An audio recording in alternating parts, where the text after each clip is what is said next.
After being back up on a First Amendment audit at the Calcasieu Parish Sheriff's Department, I made a public record request for the reports and radio recorded traffic from the incident. The link to the video of the audit can be found in the description. I made the request to Calcasieu Parish Sheriff Tony Mancuso, who forwarded my request to the department's attorney, Robert C. McCorkindale. He sent me a response telling me to pick up the records from his office in downtown Lake Charles. But when I arrived at his office to pick up the record, I was informed that the Sheriff's Department wanted to require me to provide documentation not required by the Louisiana Open Records Law, including a copy of my ID, payment for copies of redacted records, and for me to fill out a form. Here's video of me trying to pick up the records from his office. Hi, how are you? Good. Good. My name is Teresa Richard. I'm here to collect a public record request. To collect I made a public record request to the sheriff's office, and they told me I needed to come here to pick it up. let me see. When did you make your request? It's been a week or two back. Let's see where it's at.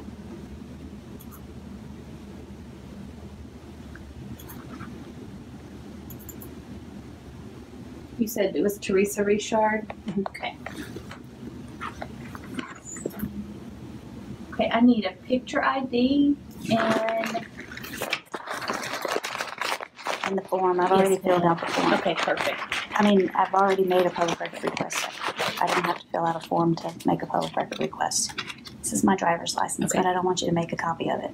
Okay, I have to have a copy of it. I have to identify prove myself. that you are old enough to make a public record request. I also have to have your signature with the request. Well, I don't mind signing anything, but you can verify my age without making a copy of this. It's on there. Okay, I can't release the records without making a copy of it because I have to keep that with my records.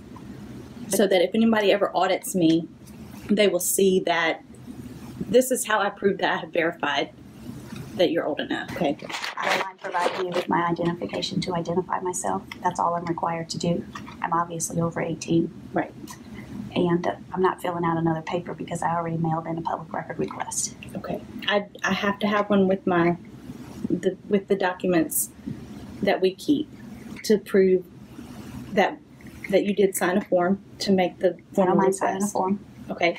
I don't mind signing a register because that's what the public records law says I have to do is sign. You can require me to sign a register.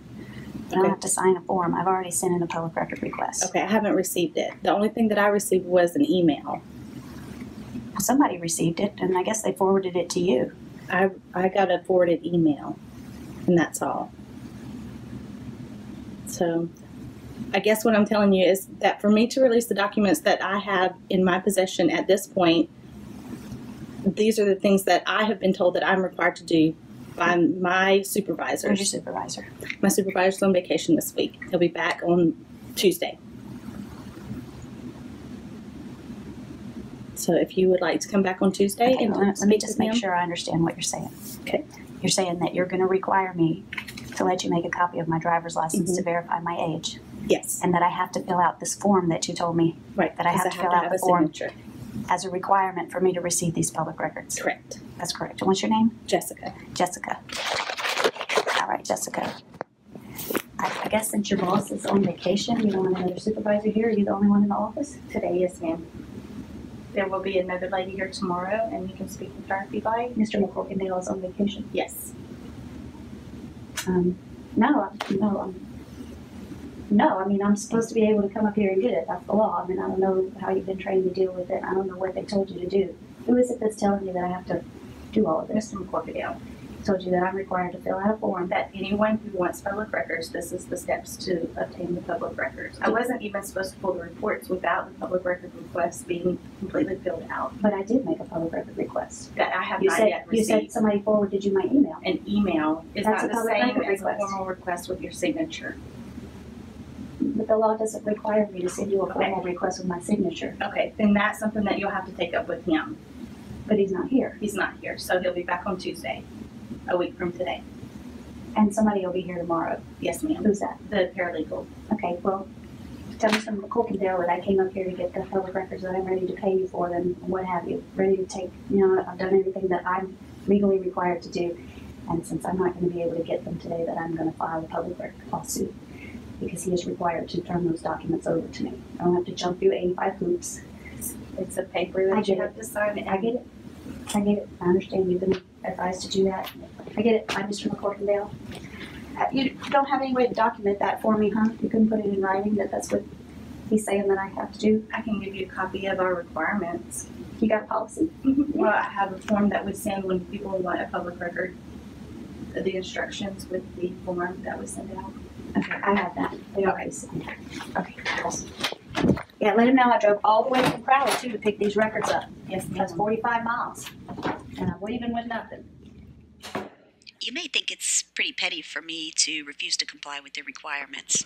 The problem with the added conditions, as harmless as they may seem, is that they complicate what is supposed to be a very simple process of ask and you shall receive. It is also a tactic used by custodians all over the country to intimidate and dissuade the public from making the request in the first place. My initial intention was to file a public records lawsuit known as a mandamus to compel the sheriff to release the records without the illegal conditions. I was thrilled, however, when the sheriff's attorney, Rob McCorkindale, suggested that we ask the Louisiana Attorney General, Jeff Landry's office, for an opinion. There are two very important reasons for me to agree to an AG opinion instead of filing a lawsuit. First, because my goal isn't to make money off of the mistakes of public servants. My goal, and my obsession with public records, has always been to make access easier for everyone. Second, an Attorney General opinion is free, it's cheaper for the taxpayers, and it stays online as a reference for every custodian in the state, along with members of the public to use later on as reference. The Louisiana law requires that I identify myself and that I be over 18. It doesn't require that I turn over my private information for them to retain in their records. The law doesn't require me to fill out a form either, especially when I've already emailed the custodian a written request identifying myself and my age. So Mr. McCorkindale sent off the request for the opinion, and we waited and waited and waited for about a year to hear back from him. The request for the opinion included a list of 5 questions. The first question was, can the sheriff's office ask for ID and retain a copy of that ID? The second question was, is it acceptable for the sheriff's office to require me to fill out their public records request form as a requirement? The third thing was, can the sheriff's office charge for copies that their office must make to redact exempted information off of public records? Number 4, can the sheriff's office charge the public to inspect a digital file if a hard copy has to be made for them to view it? And the last question was, can the sheriff's office charge the requester for staff overtime and require after-hours inspection for an onerous or gigantic public records request? So like I said, the opinion took about a year to come back, and here's what it said. First, the opinion says that while the sheriff can require the requester to produce identification, he cannot copy and store the information into his files as another public record. Second, regarding the sheriff's requirement that I fill out a form, and in this form, the sheriff's office required me to answer the following questions. They wanted the date of the request, the records requested, they wanted my name, they wanted my address, my phone number, my date of birth, my signature, and a copy of my photo ID. The sheriff wanted to use the form as a register because in the Louisiana Public Records Law there is a clause that says the custodian may require that the requester sign a register. But regarding my request, the form that they asked me to fill out wasn't offered to me simply to sign. It was a form that they required me to fill out with information that they are not by law allowed to ask.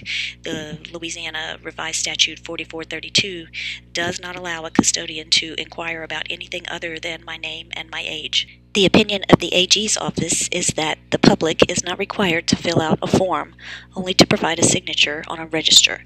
The opinion then goes on to say that the custodian cannot require presentation of a photo ID in order to access a public record, assuming that the requester complies with the custodian's inquiry into the requester's age and identification. Next question, may a custodian deny access to a record that is public but contains non-public information? And can a custodian charge a copying fee for copies made to redact that document?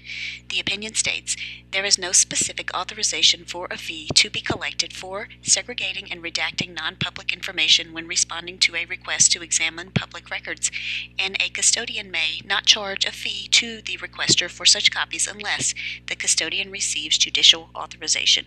The next question, if a record is stored only electronically, may a custodian charge a fee for printing the record for the requester who only wishes to inspect the record?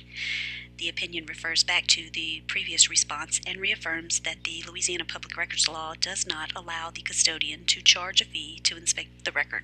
And finally, the last question, and I'm not sure that this question referred to my request, but the last question is, if a public records request is so onerous or burdensome that the custodian finds it necessary to hire additional staff or requires existing staff to work overtime, may the custodian require that the work or research and examination be performed after business hours and an advanced fee be charged based on the actual expenses that the custodian will incur from fulfilling the entire request. The opinion says that while the requester can be required to inspect the records after normal business hours when the request is onerous, it does not allow the custodian to charge an advance payment on anything other than the time that the requester is actually inspecting the records. The opinion also says that the custodian may only require an after-hours examination when the request is of such magnitude that it disrupts normal office procedure to the point where the office ceases to operate.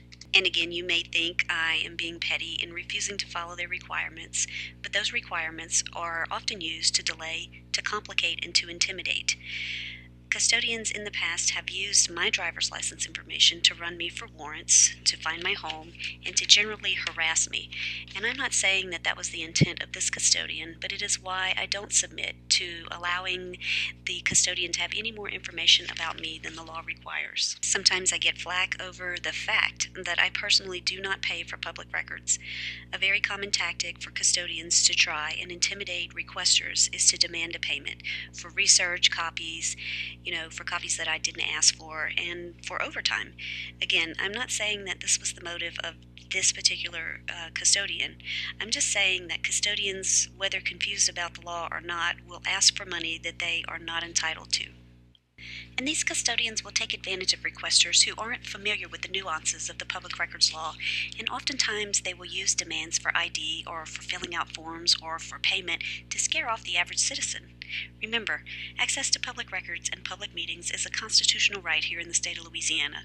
Public records are our greatest tool in holding our government accountable, and it's important that we hold our government officials to the same standard that they hold the people to.